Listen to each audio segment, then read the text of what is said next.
भादो के रतिया भयावन घटा घन घेरेला हो।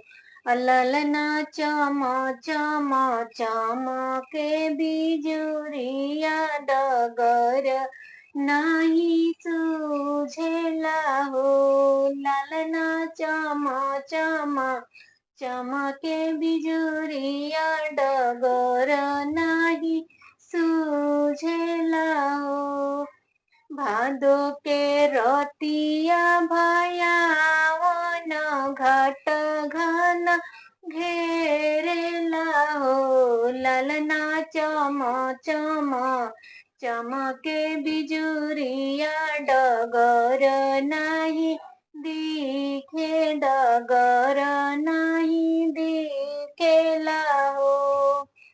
आधी राती मोहन जनम लेले दुनिया में शोर भइले दुनिया में शोर भइले हो। ललना खुली गइले जेल के फटाकवा पहरदार सब सो गइले हो।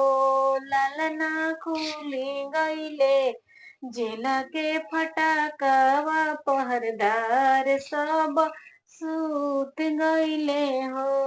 ललना खुली गइले जेल के फटाकवा पहरदार सब सूत गइले। घोड़ा लटकवले त यमुना में डाल दिहले हो। ललना यमुना के जल थोड़ा भइले वसुदेव जी पार भइले हो। ये ललना यमुना के जल थोड़ा भइले वसुदेव जी पार भइले हो। भादो के रतिया भयावन घट घन घेरेला हो। ललना चम चम चमके बिजुरिया डगर नाही सूझेला हो। ललना चम चम चमके बिजुरिया डगर नाही सूझेला हो। आधी राती कान्हा जनम लेले दुनिया यो जोर भइले दुनिया यो जोर भइले हो। ललना खुल गइले जेल के फटकवा परदार सब सूत गइले हो। ललना खुल गइले जेल के फटाकवा पहरदार सब सूत गइले हो।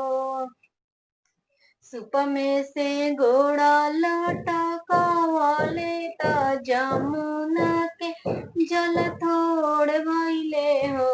ललना रसे रसे ललना वासुदेव पार कइले यमुना गोकुलवा में पहुँचेले हो। ललना वासुदेव जी पार कइले यमुना गोकुलवा में पहुँचेले हो। भादो के रतिया भयावन घट घन घेरेला हो। ललना चम चम चमके बिजुरिया डगर नाही सूझे डगर नाही सूझेला हो।